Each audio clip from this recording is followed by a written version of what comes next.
हमें हमारी रेचल का कमरा दिखाया जाता है जब वो वहाँ कुछ डॉक्यूमेंट्स को देख रही थी। तो तब वो एक डॉक्यूमेंट में देखती है जहाँ लिखा था जूली कैरेट सॉन्ग, और वो कहती है ठीक है, ये काम इसके लिए ठीक रहेगा। तो तब वो अपनी फिनिक्स को कहती है ये काम उस मेड को दे आओ और वो मेड मेरे सिस्टर को सर्व करेगी। तो तभी वहां पे हमारा जियोन आता है। वो कहता है रूबी, क्या तुम सोई नहीं? और उसके कान और टेल तो बाहर निकले हुए थे। तो रेचल कहती है जियोन, तुम्हारे कान बाहर आ गए। तो वो कहता है मुझे माफ कर दो, मैं बहुत ज्यादा एक्साइटेड हो गया था, यहाँ पे बहुत ज्यादा वार्म वेदर है ना, तो इसलिए मैं रिलैक्स हो गया था। तो रूबी कहती है हाँ, तुम्हारे कान देखकर मैं डर गई थी, इसलिए मैं सो नहीं सकी, अगर किसी और को पता चल जाता तो वो कहता है अच्छा मुझे माफ कर दो, मुझे सिस्टर के लिए इसको छुपा के रखना चाहिए। तो वो कहती है अच्छा ठीक है। तो फिर वो कहता है लेकिन सिस्टर है कहाँ पर, क्या वो ठीक है? तो रूबी कहती है हाँ वो बिल्कुल ठीक है, वो अपने रूम में है और अब से तुम और वो अलग अलग रूम में रहा करेंगे, ठीक है? तो वो कहता है क्यों, आखिर क्यों? तो वो कहती है तुम मैच्योर नहीं हुए, ये रूड नहीं है कि किसी और के कमरे में जाकर तुम उनसे पूछो। तो वो कहता है लेकिन वो तो मेरी सिस्टर है ना, हम लोग तो इकट्ठे सोते हैं, और वैसे भी नॉर्थ में तो सिर्फ एक ही रूम था फायर प्लेस के पास, इसलिए मुझे लगा हम यहाँ पे भी इकट्ठे रहेंगे। तो वो कहती है नहीं, आपसे तुम अपने कमरे में अलग रहोगे और तुम्हें अकेले रहना सीखना होगा, क्या तुम उसके लिए ये नहीं कर सकते? और वो सोचती है मैं जियोन को अपने भाई और सिस्टर इला के दरमियान आने नहीं देना चाहती। तो फिर वो कहती है जियोन, तुम सच में अडल्ट बनना चाहते हो है ना? तो जियोन कहता है हाँ हाँ, मैं एक मस्कुलर और औसम इंसान बनूंगा, बिल्कुल ब्रदर की तरह। तो वो कहती है अच्छा ठीक है, फिर तुम्हें पता होना चाहिए कि रूल्स को कैसे फॉलो करना है, यहाँ पे बैठ जाओ। और उसको एक डॉक्यूमेंट देती है। तो वो कहता है क्या, ये क्या है? तो वो कहती है इसमें लिखो सबसे पहले तुम्हें रात के वक्त अपनी सिस्टर के कमरे में नहीं जाना। तो वो कहता है अच्छा रात के वक्त? और फिर वो रोते हुए कहता है लेकिन मैं रात को अकेले सो नहीं पाता और मुझे अंधेरे से बहुत ज्यादा डर लगता है। तो रेचल कहती है अच्छा ठीक है, दूसरे नंबर पर अगर तुम्हें डर लगे तो तुम रूबी के कमरे में जाओगे जो तुम्हारे कमरे के साथ है, किसी और कमरे में नहीं। तो वो कहता है अच्छा ठीक है। तो तब रूबी स्माइल करती है और वो सोचती है पहले ये बहुत ज्यादा डरा हुआ था लेकिन फिर भी इसने कहा था ये मुझे प्रोटेक्ट करेगा, तब ये कितना ज्यादा स्टूपिड था, ये तो बिल्कुल इडियट है। तो तब उसको देखती है जो लिखी जा रहा था। वो कहती है एनीवेज, मुझे नहीं पता था कि इसको लिखना भी आता है, लेकिन इसको लिखना सिखाया किसने? और उसके बाद सीन चल जाता है और हमें सुबह का सीन दिखा देता है जब हमारी ईव सोकर उठती है। वो कहती है क्या इतनी जल्दी सुबह हो गई? लेकिन जब वो वहां पर देखती है तो हमारा नॉलेज के साथ था। वो कहती है क्या, और वो जल्दी से उठ जाती है और अपनी आंखों को छुपा लेती है। वो कहती है सच में मैं यहीं पर थी? तो नोएल कहता है ओह तो तुम उठ गई। तो नोएल कहता है क्या तुम अच्छे से सोई? तो वो कहती है नोएल बस कर दो। और वो सोचती है मेरा दिमाग खराब हो गया है, मैं उसके पास रुकी थी तो मुझे पता नहीं चला कि उसका हाई फीवर है, और फिर तो मैं वहीं पर सो गई। वो कहती है हाँ हाँ ठीक है, मैं बातें करते करते सो गई थी, लेकिन मैं यहाँ पर थी क्यों? तब नोएल कहता है ईव को गले लगाना सबसे ज्यादा बेस्ट है। तो हमारी नोएल सोचती है ये कितना जरा ऊंची बोलता है, तो वो ईव को दोबारा से गले लगा लेता है। तो तभी उनको बाहर से आवाज आती है। वो कहती है क्या क्या हुआ यहाँ पर? तो ईव कहती है यहाँ पर क्या हो रहा है? तो नोएल कहता है ऐसा लगता है तुम्हारे लिए एक मेड आई है जो हमने सुबह बुलाई थी। तो तब वो कहता है अंदर आ जाओ। तो वहां से एक मेड अंदर आती है। वो कहती है मुझे माफ कीजिएगा इस नॉइस के लिए, लेकिन मेरा नाम है जूली कार्टर और आज से मैं आपको सर्व करूंगी और मुझे उम्मीद है आप मुझे बहुत कुछ सिखा सकेंगी मास्टर। तो वो तो बहुत ज्यादा खुश थी। वो कहती है मैं जूली कार्टर हूँ और आज से मैं आपको सर्व करूंगी माय लेडी।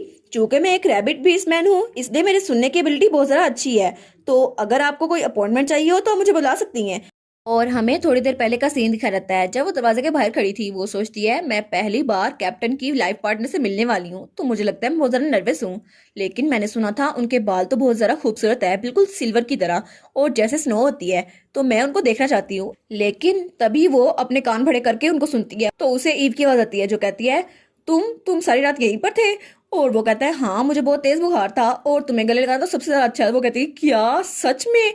सच में वो दोनों आपस में ऐसे थे? और वो तो कुछ ज्यादा ही मजन कर लेती है, तो वो अपने मुंह पे हाथ रखती है तो तभी सारा सामान नीचे गिर जाता है। तो तब वो झुकते हुए कहती है मुझे माफ कीजिएगा, आपको सब का ना मेरा ओनर है। तो ईव कहती है हाँ थैंक यू, मेरा नाम है ईव।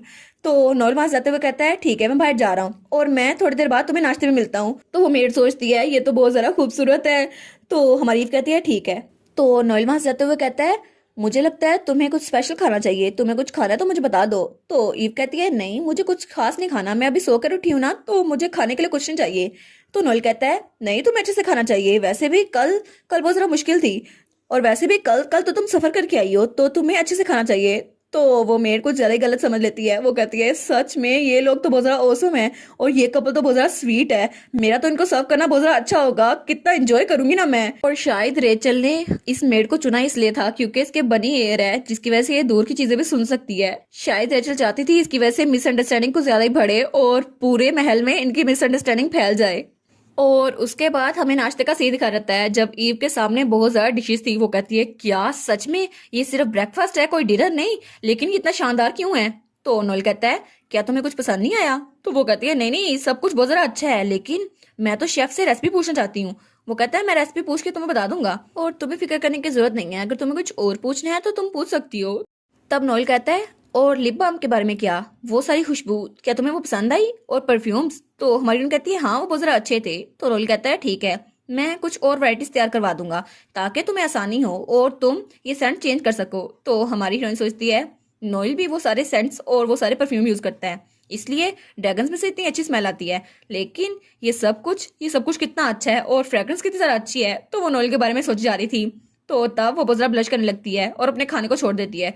तो नोएल कहता है ईव तुम ब्लश क्यों कर रही हो? तो वो कहती है नहीं नहीं मैं ब्लश नहीं करी, बस थोड़ी गर्मी हो गई है। और वो कहती है मैं तो बस कल रात के बारे में सोच रही थी। तो नोएल आगे तो वो कहता है कल रात क्या हुआ? तो वो कहती है क्या, और वो तो और ज्यादा ब्लश करने लग जाती है। तो वो कहता है कल तो तुम बहुत ज्यादा स्वीट और लवली थी। वो कहती है बकवास बंद करो, तुम्हारी वैसे किसी को मिसअंडरस्टैंडिंग हो जाएगी। और वो सोचती है नहीं नहीं मैं किसी और बारे में सोच रही थी। तो वो सोचती है मैं तो सोच रही थी तुम्हारा परफ्यूम और सेंट बहुत ज़्यादा अच्छी है। तो फिर वो कहती है नहीं नहीं मेरा मतलब था वो परफ्यूम अच्छा है, तुम्हारी सेंट नहीं। तो सारी मेड्स अपने कान बंद कर लेती हैं। वो कहती है हमने कुछ नहीं सुना, ना मास्टर और ना लेडी की बात। तभी वहां पे दरवाजा खुलता है और हमारा जियोन आता है। तो वो कहता है सिस्टर, और हमारी ने सोचती है चलो कम से कम मैं बच तो गई, जियोन यहाँ पर आ गया। तो जियोन वहां आते हुए खुशी से कहता है सिस्टर देखें मैं कल रात अकेला सोया था, आपको क्या लगता है मैं अच्छा लग रहा हूँ ना? तो हमारी कहती है हाँ मेरे प्यारे भाई। और वो सोचती है कम से कम मैं मिसअंडरस्टैंडिंग और ऑकवर्डनेस तो बच गई। तो जब जल्दी से वो जाकर हमारी ईव के साथ बैठ जाता है तो ईव कहती है क्या मेरा जीवन भरा हो गया है? तो तब वहां पर कुछ सर्वेंट आते हैं। वो कहते हैं master be careful. Oh my God. जब वो वहां पर देखते हैं तो वो कहते हैं हमें माफ कीजिएगा माय लेडी, लेकिन गुड मॉर्निंग माय लेडी। तो ईव कहती है ये लोग तो बहुत जरा क्यूट है, लेकिन जियोन ये है कौन? तो जियोन कहता है ये तो मेरे दोस्त हैं, इन्होंने कहा ये मेरे दोस्त हैं। तभी उसे आवाज आती है ये सच है मैंने तुम्हें फॉलो नहीं किया, लेकिन तुम तो बहुत तेज से भागते हो जियोन। तो हमारी हीरोइन जियोन जब वहां पर देखते हैं तो वहां पर रूबी थी। तो रूबी बहुत ज्यादा थकी हुई थी, वो बहुत ज्यादा थक गई थी। वो कहती है जियोन थोड़ा आहिस्ता भागा करो। तो तब वो वहां आकर कहती है थोड़ा सा तो आहिस्ता हो जा ताकि मैं तुम्हारे साथ रह सकूं। तो जियोन कहता है मुझे माफ कर दो। तब वो हमारी हीरोइन को देखती है तो वो कहती है सिस्टर। तो ईव कहती है क्या हुआ रूबी? तो वो उसको गले लगा लेती है और दोनों बहुत ज्यादा खुश थी। तो ईव कहती है मेरी छोटी सी गर्ल इतनी जल्दी बड़ी हो गई? तो वो कहती है हाँ हाँ देखिए कितनी ज्यादा कूल है, और वो तो उसकी गोद में बैठ गई थी। ईव कहती है क्या कल रात तुम दोनों अच्छे से सोए? तो वो दोनों कहते हैं हाँ हम अच्छे सोए, लेकिन जियोन कहता है रूबी अब तुम चीटिंग कर रही हो, मुझे उठा के खुद बैठ गई हो। तो रेचल कहती है आप भी अच्छे से सोई ना? तो वो कहती है हाँ मैं भी अच्छे से सोई। तो हमारी रेचल कहती है मुझे लगा था मुझे कल रात डरावने ख्वाब आएंगे, लेकिन कल रात मैंने बहुत ज्यादा खूबसूरत ख्वाब देखा। और वो तो स्माइल कर रही थी। तो हमारी ईव कहती है सच में ये तो बहुत ज्यादा अच्छी बात है। तो हमारा नोएल उसको दूर से देख रहा था। तो वो इन दोनों को हंसते हुए देखता है। वो सोचता है कि जरा मजे की बात है ना? जब से मेरे पेरेंट्स गुजरे हैं मैंने कभी भी रेचल को इतनी बड़ी स्माइल के साथ नहीं देखा, और वैसे भी जियोन और ईव की वजह से वो लोग हमेशा स्माइल करते रहते हैं, और रेचल वो तो बहुत ज्यादा खुश रहती है। और शायद इसकी वजह ये लड़की है, ये लड़की जिसके भी करीब होती है उसको खुश कर देती है। लेकिन क्या सच में मुझे यही चाहिए? तो वो सोचता है नहीं, अब मुझे उस लेजेंड के बारे में बिल्कुल भी फर्क नहीं पड़ता, क्योंकि अब ये मेरी वाइफ है। और तब वो सोचता है मैं इसको हमेशा के लिए प्रोटेक्ट करके रहूंगा, क्योंकि ये हमेशा मेरे साथ रहने वाली है, और मैं हमेशा हमेशा तुम्हें पसंद करता रहूंगा। लेकिन तभी उसे आवाज आती है सच में? क्या सच में तुम ये चाहते हो? लेकिन तब कोई उसके पीछे आता है, और वो कोई लड़की थी। वो कहती है तुम सच में इसकी बात पे यकीन करते हो? तुम्हें पता है ना ये सिर्फ झूठ बोल रही है। और वो उसके कान में कहती है ये सिर्फ झूठी है और कुछ नहीं। तो वो कहता है क्या? और जब वो पीछे होकर देखता है वो कहता है यहाँ पर कौन? लेकिन पीछे सिर्फ उसका एक सर्वेंट खड़ा था। वो कहता है मास्टर क्या हुआ? तो वो कहता है नहीं कुछ नहीं, कोई मसला नहीं। और तब वो वापस अपनी सीट पे हो जाता है। वो सोचता है मुझे लगा था यहाँ पर कोई है, लेकिन शायद ये कोई और है।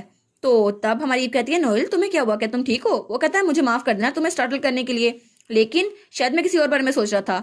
तो वो सोचता है लेकिन वो आवाज वो थी किसकी? मुझे लगा मैंने ये आवाज पहले भी कहीं सुनी है, लेकिन ये आवाज ये कौन था?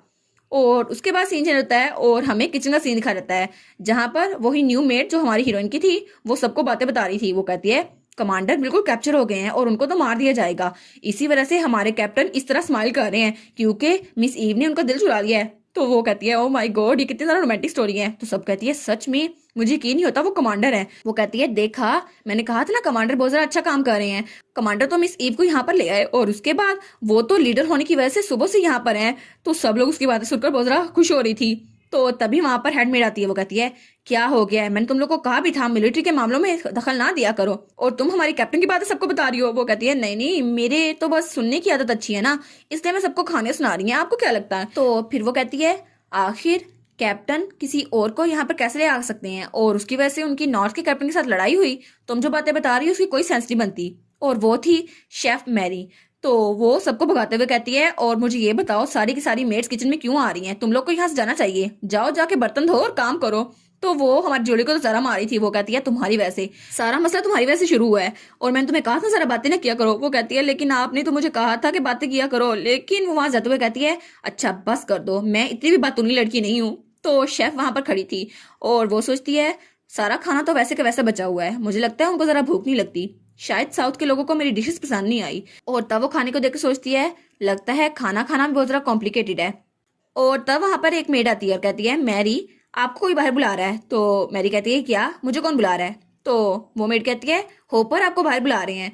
तो जब वो वहां पर जाती है वो कहती है डैड क्या सच में उन्होंने मेरे खाने की तारीफ की। तो होपर कहता है हाँ बिल्कुल यही बात है। तो वो कहती है लेकिन खाना तो जरा बचा हुआ था, उनको तो पसंद आया नहीं होगा। तो होपर कहता है नहीं उन्होंने थैंक यू बोला है। और वो कहती है सच में अगर उनके टेस्ट के मुताबिक होता तो इतना सारा खाना ना बचता। तो फिर वो कहता है नहीं खाना बच गया था, उनको तो खाना बहुत ज्यादा पसंद आया, वो चाहती थी कि वो आपके हाथों का खाना खुद टेस्ट करें और उसे बनाना सीखे, तो वो इजाजत मांग रही थी कि तुम्हारे साथ आकर किचन में खाना बनाना सीखे। तो वो कहती है अच्छा ठीक है, अगर ऐसा है तो मुझे बताने के लिए थैंक यू। और फिर वो सोचती है थैंक गुडनेस, मुझे लगा था वो बहुत ज्यादा नखरीली होगी, लेकिन कम से कम उसको खाना तो पसंद आया, चलो लगता है वो इतनी भी ज्यादा बुरी नहीं है।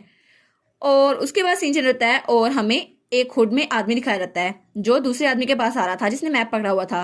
तो वो कहता है हम लोग कैसल कब तक पहुंचने वाले हैं। तो दूसरा आदमी कहता है वहां जाने के लिए कम से कम आधा दिन तो लग ही जाएगा। तो वो आदमी अपना हुड उतारते हुए कहता है अच्छा ठीक है, अगर आधा दिन तो फिर तो अच्छी बात है। और वो तो कैप्टन एडमंड था, नॉर्थ का कैप्टन। वो कहता है फिर तो मैं तुम्हें आराम से ढूंढ लूंगा ईव, क्योंकि अब तो मैं तुम्हें अपनी साइड पे रख सकता हूँ, क्योंकि अब मैं बहुत ज्यादा पावरफुल हो चुका हूँ मेरी प्यारी ईव। और इसी के साथ ये वाला पार्ट यहाँ पर ख़त्म। तो आप लोग बताइएगा आपको ये पार्ट कैसा लगा, प्लीज़ लाइक करिएगा, कमेंट करिएगा और शेयर करिएगा। और जो न्यू व्यूवर्स हैं काइंडली वो चैनल को सब्सक्राइब कर दें। और पिछली वीडियोस का लिंक आपकी स्क्रीन पर नज़र आ रहा होगा तो काइंडली उनको भी चेकआउट कर लें। Thank you so much.